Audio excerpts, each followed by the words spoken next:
I'm Eric from East Austin Succulents, and today we're going to talk about Sansevierias. We actually grow a ton of really rare, awesome, interesting, hard-bodied Sansies that I love.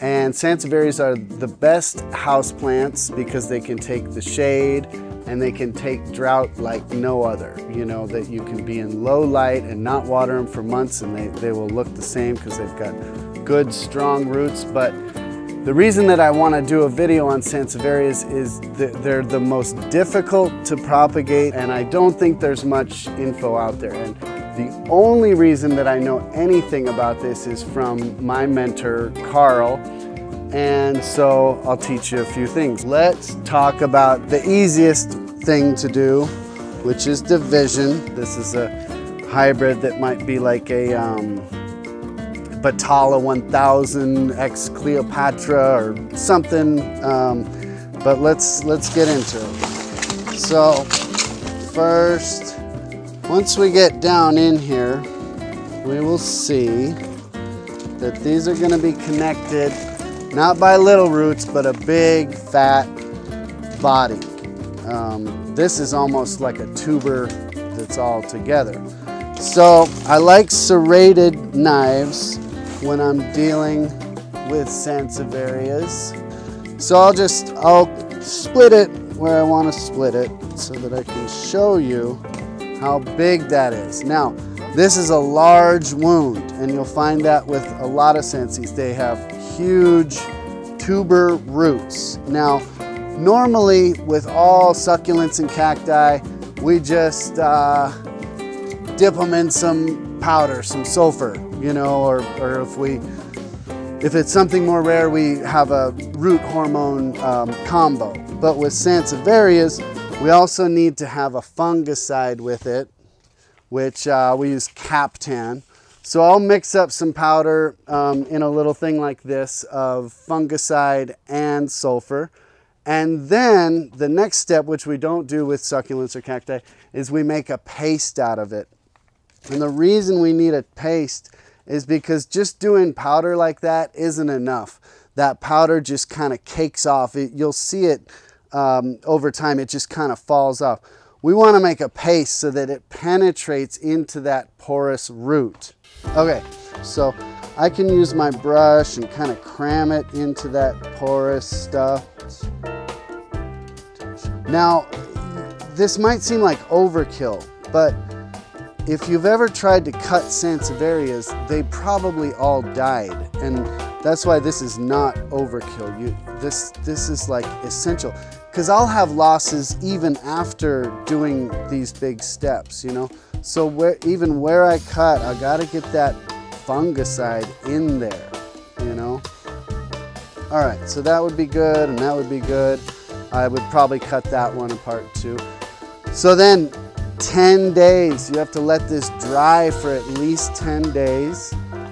Pot it up and don't water it for 10 days. I mess up so many Sansies because I'm like, well, this house needs water, it's been long enough, and I rot them. They're very challenging. So if you want these real treasures, you have to follow some standards.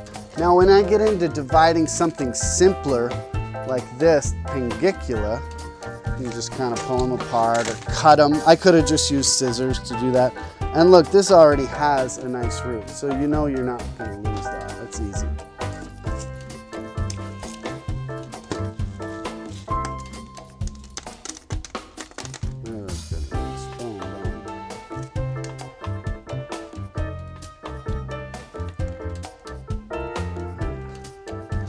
And I could even sulfur these wounds, but I know that this one is easy. So the other thing about Sansevierias is the way that we leaf prop. So you want a straight cut, and then I want my fungicide with sulfur paste like that. Now, the problem with Sansevieria leaves is it takes like 2 years to make a new plant.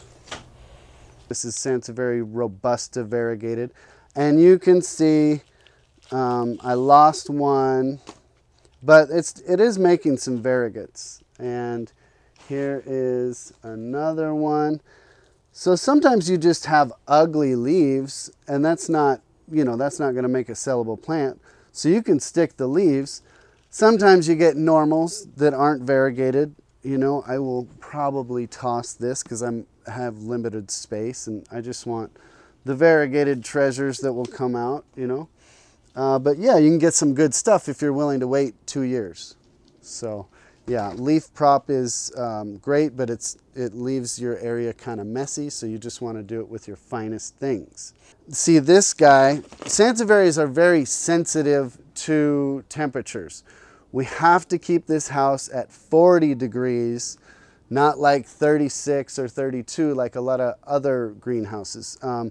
And so in this house we have an extra space heater, and we have barrels of water, and I have double poly, just because if it drops below 39, 38, and all, you know, everybody gets a little bit cold, all you need is a little section of a leaf damaged from cold, and the whole plant is unsellable. Nobody wants it. So I have to try extra hard to keep Sansevierias and some small leafed euphorbias. They need to stay at 40 degrees on those freeze nights. Sometimes these things just get giant, and you don't know what to do with them because you don't have the space. You can make a cutting.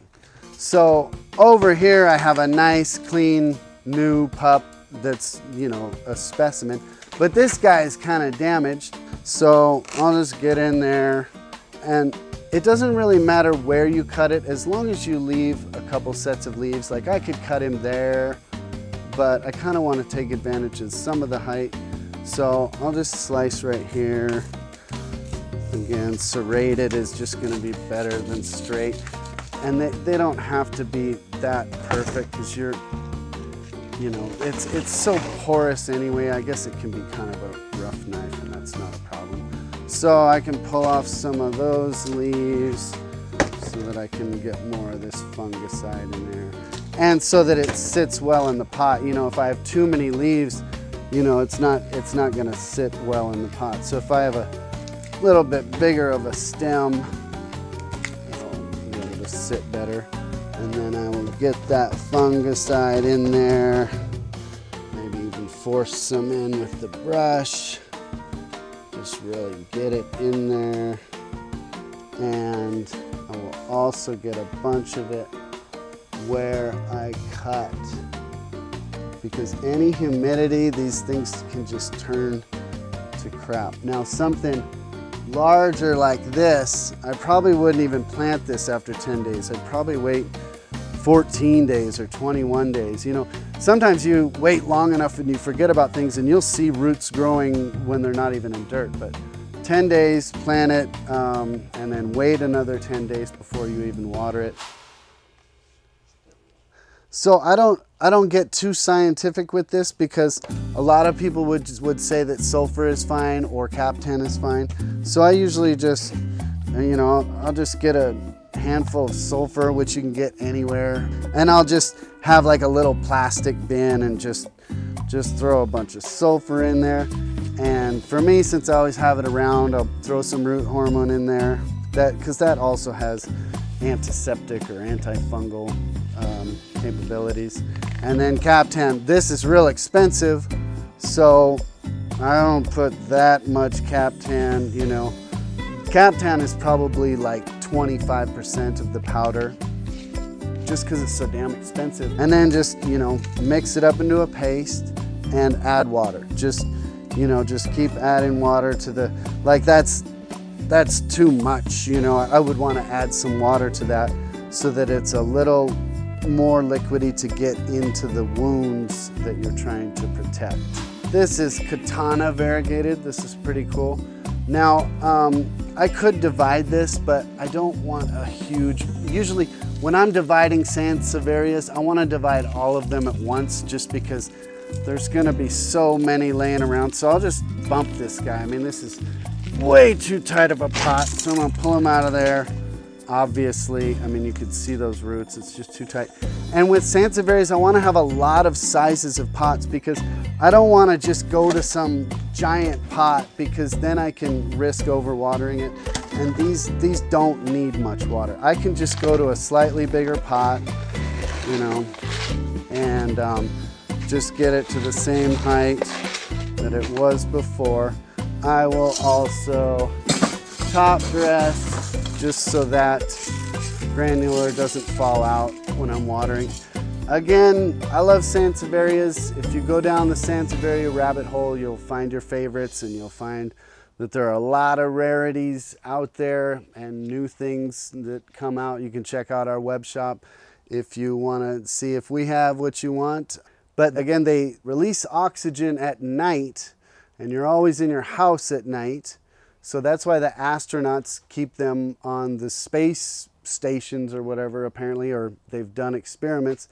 They open their stomata and breathe at night, so you're getting oxygen at night, and you're always in your house. So they're great house plants that can take low light and very low water.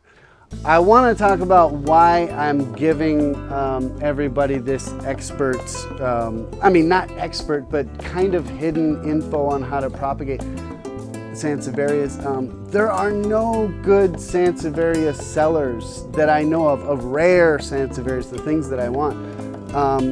You know, you look at Florida, I travel all through Arizona and California, and nobody's really into it. So if I want a new, cool, variegated, rare plant, I have to buy it from Asia. And I just wish people would get into this. And I see that it's very difficult to propagate these, but maybe with a little bit more info, people will have more success with propagating, and then I can buy these plants from you. Make sure to like and subscribe Botany Basics and follow East Austin Succulents and Fireproof Plants on Instagram.